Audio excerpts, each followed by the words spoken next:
Bom dia, boa tarde, boa noite, tudo bem? Seja bem-vindo, seja bem-vinda ao canal Imparável no YouTube e também ao Imparável Cast no Spotify.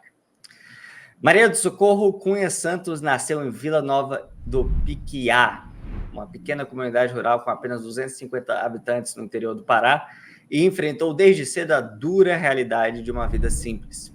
Filha de um agricultor e de uma dona de casa, ela cresceu em meio a muitas dificuldades, mas sempre com o incentivo da mãe, que acreditava no poder transformador da educação. Aos 10 anos, Maria já estudava à noite, pois na sua comunidade não havia turmas diurnas.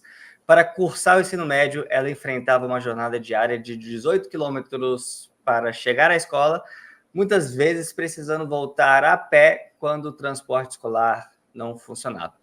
Apesar disso, ela nunca desistiu. Seu esforço foi recompensado quando foi aprovada em 3 vestibulares, optando por cursar licenciatura em Biologia na UFRA.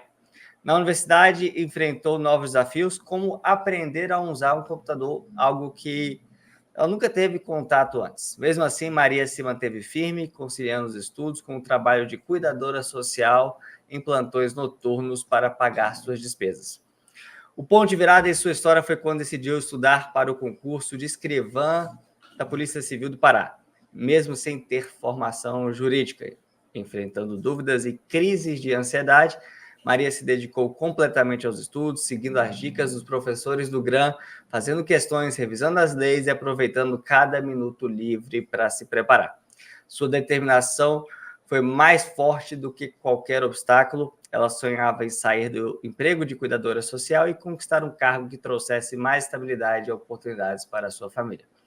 Finalmente, a vitória chegou. Maria foi nomeada escrivã da Polícia Civil do Pará, sendo a primeira policial da sua família. A aprovação mudou completamente sua vida. Ela pôde realizar o sonho de ajudar sua mãe a reformar a casa da família e ainda começou a cursar direito, outro grande objetivo que sempre almejou. Hoje, Maria vive o resultado de sua dedicação e segue em frente, enfrentando os desafios diários da carreira policial e construindo um futuro de mais oportunidades para a sua família. Com muito orgulho, dizemos que Maria foi aluna do GRAM e está aqui para contar um pouco da sua história de superação e determinação. Maria, seja muito bem-vinda, muito obrigado por estar aqui conosco hoje. Eu que agradeço a oportunidade, Gabriel, de poder contar um pouco da minha história e, quem sabe, assim, inspirar outras pessoas que enfrentam situações parecidas com as que eu enfrentei. Maria, você nasceu e cresceu em uma vila rural no interior do Pará, onde a vida era bem diferente de quem vive em grandes municípios, grandes cidades. Como foi sua infância em Vila Nova do Piquiá, com apenas 250 habitantes? E quais foram os principais desafios que você enfrentou nessa fase da sua vida?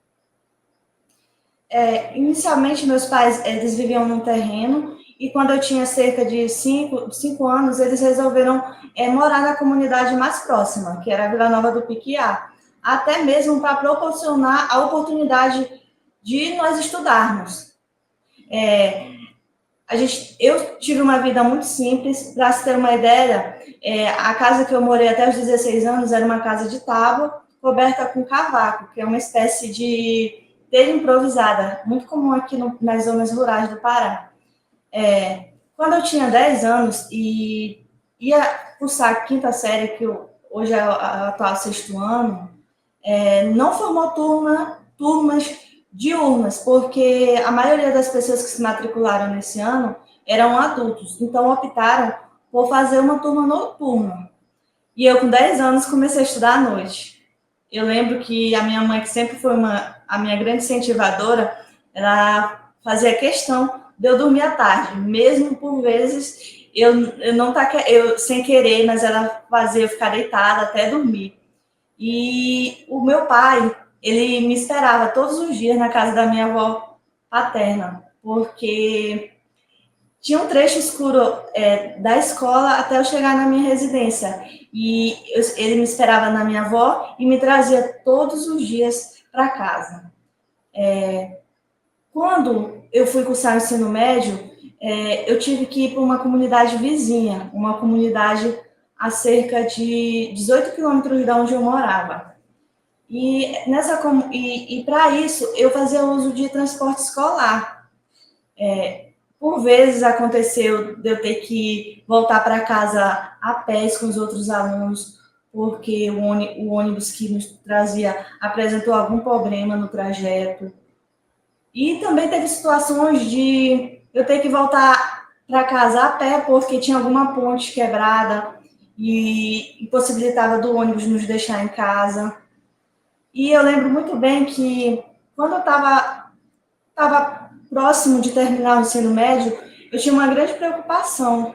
Eu me preocupava muito em ficar sem estudar, em ser o que na época era conhecido como neném, que nem estuda e nem trabalha. Aí nessa época eu ganhei umas apostilas de uma prima minha e que fez vestibular na cidade e estudei por elas. Você enfrentou muito jovem uma realidade dura ali de poder ter acesso a essa educação, 10 anos de idade pegando ônibus tarde, voltando a pé, com medo, né, ali até por questão de segurança pública. Até onde eu sei, você também sofreu bullying na escola, não foi isso? Como é que... Sofri. Você não Eu pensou em não. desistir de estudar assim, falar, esse negócio aqui é complicado demais, não tenho, não é da minha realidade. Como é que você enfrentava isso? A minha mãe sempre falava para mim e para minha irmã que só através da educação a gente poderia ter uma vida diferente da vida que ela tinha, uma vida com mais oportunidade. E eu sempre levei isso para a vida, eu sempre busquei estudar e ter uma vida melhor. Você não se abalava com bullying, ou com os desafios, com essas... Você enxergava a luz no fim do túnel ali? Eu me abalava por um momento, mas ao mesmo tempo eu pensava que eu não tinha a possibilidade de existir. Eu tinha que continuar para mim ter um futuro melhor. Sim. E aí você passou em 3 vestibulares, não foi isso?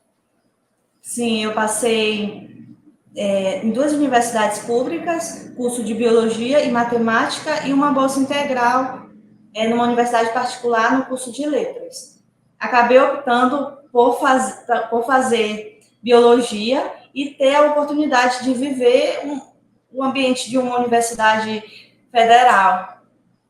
E foram muitos desafios, mas Você graças a era Deus boa deu tudo aluna para certo. passar nesses 3 vestibulares? Aí, biologia não é fácil, né? É difícil. Eu era uma aluna boa. Não era excelente, mas era uma aluna boa. Me esforçava, sempre me esforcei muito. Aplicada, é. Eu vi pessoas que tinham muito mais facilidade de aprender os conteúdos do que eu, e essas pessoas elas não se esforçavam tanto. Inclusive, desistiram no meio do caminho. Muitas nem concluíram o ensino médio, até mesmo o ensino fundamental. Era uma realidade comum onde você vivia, as pessoas sequer concluírem o ensino fundamental, o ensino médio. Muito comum. Para se ter uma ideia, a turma que eu me formei no ensino médio, acho que tinha por volta de 40 alunos. Hoje, está com... Terminei em 2015, está com 9 anos que eu concluí. Nem 10% conseguiram fazer um curso superior. Aliás, nem 10 alunos, não tem nem 10 alunos que conseguiram fazer um curso superior. Quais foram os desafios que você enfrentou nessa nova fase do ensino superior? Teve que mudar de novo, de localização. Eu senti no início muita dificuldade em me adaptar longe da minha família. Fui morar com umas tias, mas até então nunca tinha ficado longe dos meus pais. E a faculdade foi algo novo para mim. Eu vi o quanto a minha base educacional tinha sido precária. Lá eu tive essa consciência. E, além disso, lá na comunidade que eu morava, não tinha nem sequer internet na época. E eu não tinha habilidade nenhuma com informática. E em 2016, a maioria praticamente todos os trabalhos que eram passados na faculdade exigiam que se fizesse uso de computador. E eu não entendia nada. Eu lembro que eu estudava pela parte da manhã e à tarde eu vinha para a faculdade e ficava fazendo os meus trabalhos, às vezes com a ajuda de colegas da faculdade e às vezes com a ajuda das pessoas que estavam lá na sala de computador da faculdade. Eu ficava um pouco envergonhada porque eu sabia que eu estava fazendo perguntas óbvias, como, por exemplo, como é que eu deveria aumentar a fonte do meu texto, como que eu deveria alinhar, mas eu procurava o coleguinha do lado, a pessoa que estivesse do lado, e perguntava, ei, como é que faz isso? E o pessoal te tratava bem, te ajudava direitinho? Ou tinha uma resistência? Eles tratavam bem. Não, eles tratavam bem, mas eu percebi que eles ficavam meio assustados de eu não saber algo básico. Você nunca tinha mexido no computador antes da faculdade? Você foi mexer no computador, o quê? Com 17, 18 anos, é isso? Isso. Que era uma realidade da sua comunidade, né? Não tinha internet, então e também não tinha nem computador nas escolas. Não tinha computador. Eu via computador de professores que eu tinha, que tinham computadores, que tinham notebook, mas eu nunca tinha tido. Inclusive, nessa escola que você fez, era um formato diferente, né, de ensino. Na escola, voltando um pouco para o ensino médio, vocês, por ser uma escola muito pequena e não ter professor para todas as matérias, vocês faziam um formato cíclico ali e às vezes demorava para o professor de outra matéria vir, e aí tinha interrupção. Isso. Como é que foi isso? É comum aqui nessas regiões mais distantes do estado do Pará ter um sistema que não é o regular de ensino, na qual o professor acompanha os alunos durante todo. O professor, por exemplo, de português, ele acompanha o aluno do início ao fim do ano, né? E como nos interiores não tinham esses professores do estado para dar aula durante todo o ano, eles fazem um sistema que é chamado aqui de SOME, Sistema Modular de Ensino, que são por módulos. Por exemplo, normalmente professores de 3 disciplinas afins, exemplo, português, arte, literatura, eles vão para determinada comunidade, passam alguns meses, e lá ele ministra aquela disciplina por alguns meses. Aí, nesse período, aí quando termina, vem outro módulo de outras disciplinas. Só que, às vezes, passavam semanas, até semanas, sem esses professores virem. A gente ficava com a aula interrompida durante esse período. E aí todo esse contexto contribuiu para essa base ruim que você tinha na faculdade? Foi difícil, então, pegar as matérias, passar de ano, tirar as médias necessárias? Eu conseguia tirar as médias necessárias. Eu nunca reprovei na faculdade, mas era muito difícil para mim temas básicos. Por exemplo, no primeiro semestre da faculdade, nós tivemos química, disciplina de química ambiental. E tinham conteúdos básicos que era para mim ter visto no ensino médio. Só que, como eu vinha desse ensino médio por módulo, eu não tinha base que os outros alunos que estavam na universidade tinham. Eu tinha que correr muito mais atrás do conhecimento do que eles. Você também trabalhava durante a faculdade, certo? Certo. Quando eu estava no 4º semestre da faculdade, apareceu a oportunidade de fazer um concurso público municipal no município em que eu estudava. Eu fiz e passei. E no ano de 2019 eu comecei a trabalhar e estudar. Agradeço a minha coordenadora na época, que permitiu que eu trabalhasse somente plantão noturno, e assim eu pude conciliar a faculdade e universidade. Mas era bem corrido, porque até meio-dia eu ficava na faculdade, depois tinha estágio, tinha que dar andamento no TCC, e à noite eu tinha que trabalhar. Você trabalhava fazendo o quê? Eu era cuidadora social, e eu trabalhava numa instituição de acolhimento de crianças em situação de vulnerabilidade, aquelas crianças que os pais não tem condições mais de ficar com elas, nem de cuidar delas, as crianças iam para o abrigo e lá eu cuidava delas.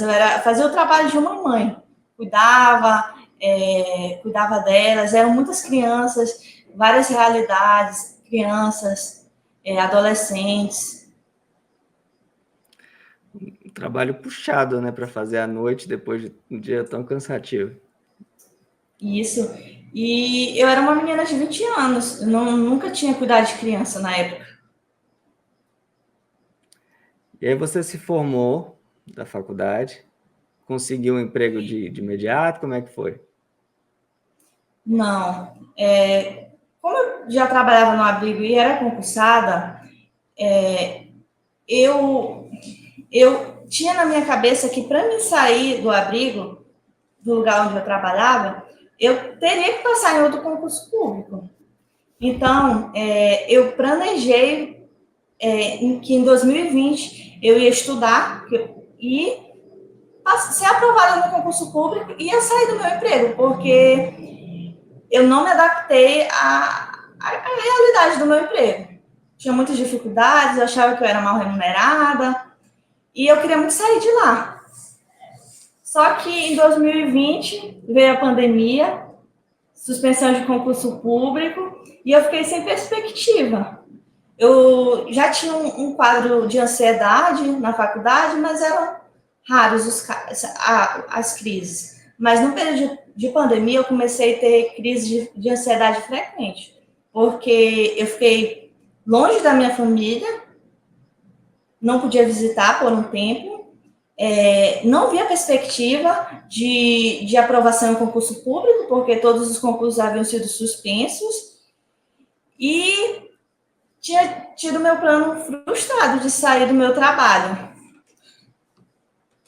Aí comecei a apresentar as crises e comecei a fazer tratamento, também busquei tratamento, que é muito importante, e entendi que eu precisava sair daquela realidade, caçar uma alternativa. Na época, eu estudava para concursos para professores de ciência, para secretarias de educação, e eu vi que esses concursos iam demorar muito a sair, e eu precisava sair do meu emprego logo. Foi quando eu vi a oportunidade no concurso da Polícia Civil. Eu vi que tinha um interesse do Estado, que provavelmente esse concurso ia sair primeiro do que os concursos que eu estava estudando. Aí eu resolvi estudar para a Polícia Civil. No início foi bem difícil, porque eu não tinha base jurídica. E eu ficava pensando, por vezes, assim, que tinham várias pessoas com formação em direito, com cenário de estudo melhor do que o meu, e que eu não conseguiria. No entanto, eu busquei, pesquisava no YouTube o que eu deveria fazer para estudar para concurso e segui em frente. Me dediquei inteiramente ao estudo da Polícia Civil. Abdiquei de sair, de, por vezes, passar o final de semana no interior, na casa dos meus pais. Buscava qualquer oportunidade que eu tinha para estudar. E eu estudava no meu local de trabalho. Qualquer oportunidade que eu tinha, eu estudava. Eu lembro que eu fazia questão de fazer as crianças dormirem, porque as crianças elas dormiam mais cedo que os adolescentes. Então, eu fazia as crianças dormirem e, quando elas dormiam, eu ia fazer questão de prova, questão de concurso, porque eu sabia que eu já tinha visto que era muito importante eu fazer questões. E você dava esse plantão todos os dias, ou os dias da semana, e estudava tanto ali depois que todo mundo dormia, como de dia também, na sua casa. Você já tinha um computador próprio nessa época, certo? Certo, já tinha computador e eu trabalhava em escala de 24/72. Eu trabalhava um dia e folgava 3.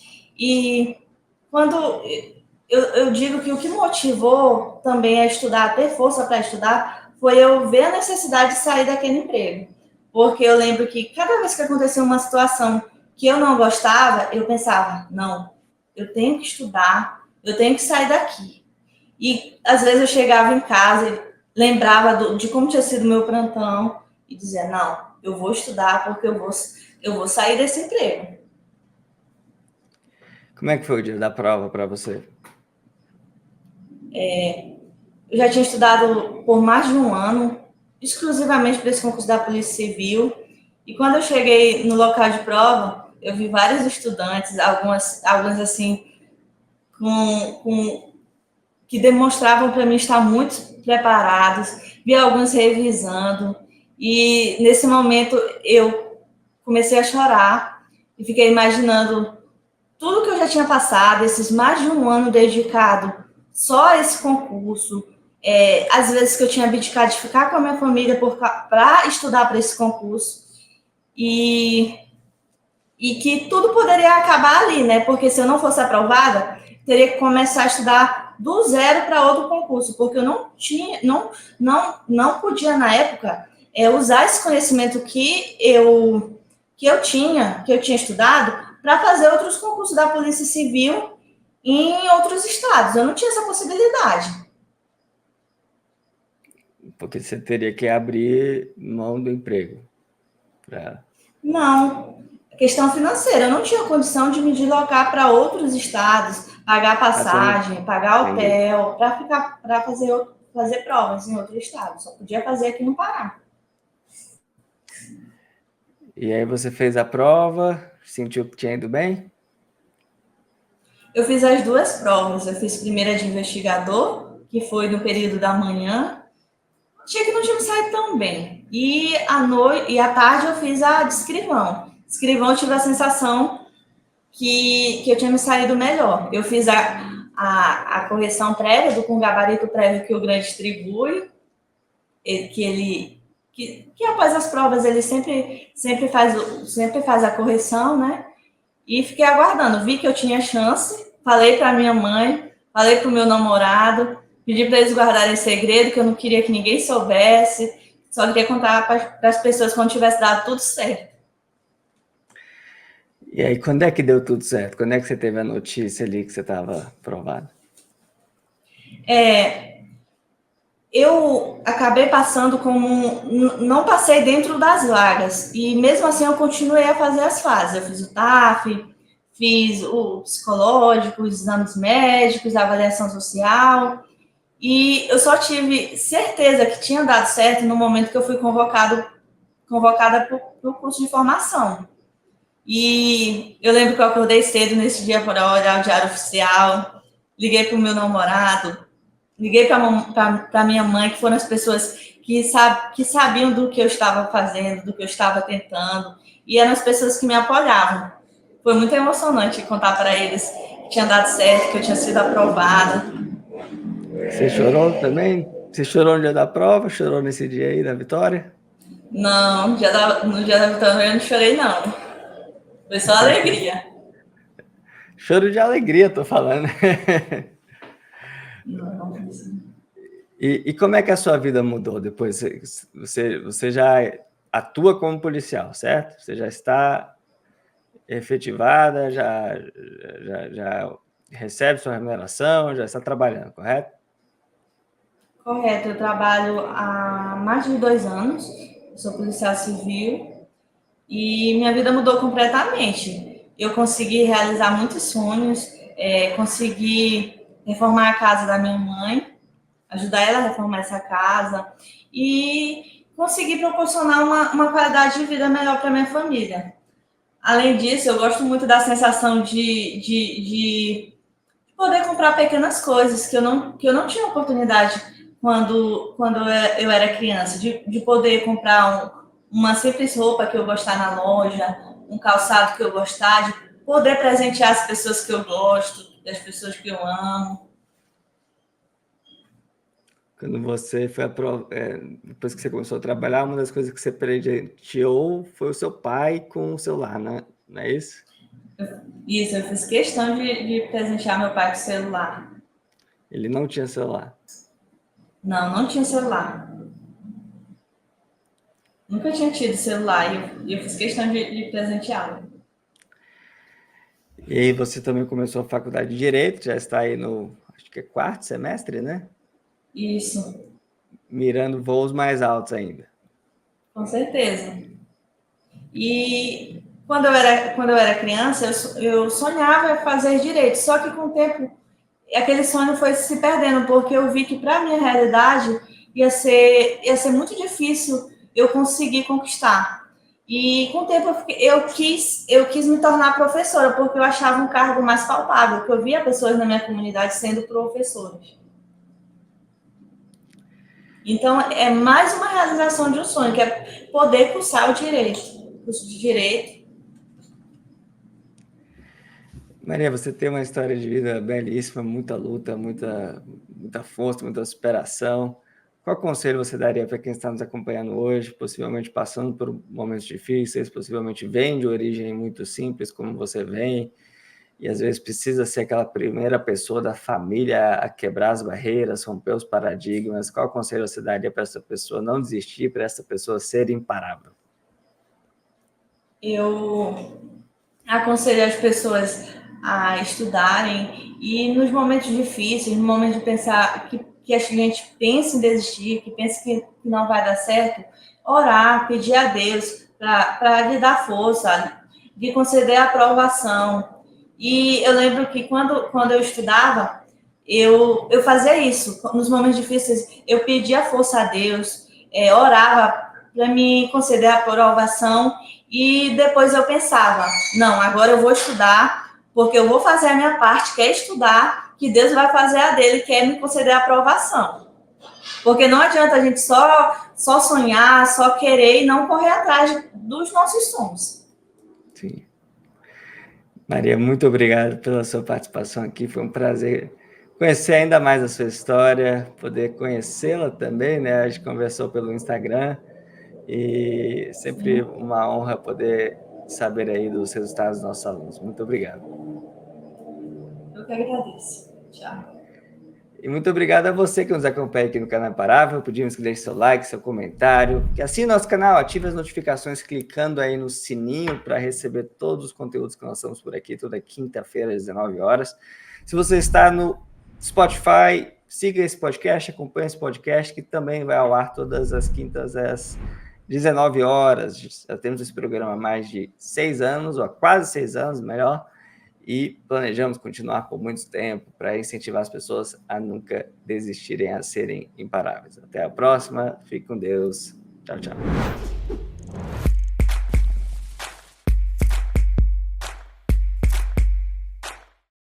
Você quer assistir a conversas como esta, inspiradoras, de imparáveis que conquistaram seus sonhos e passaram por desafios muito, muito grandes?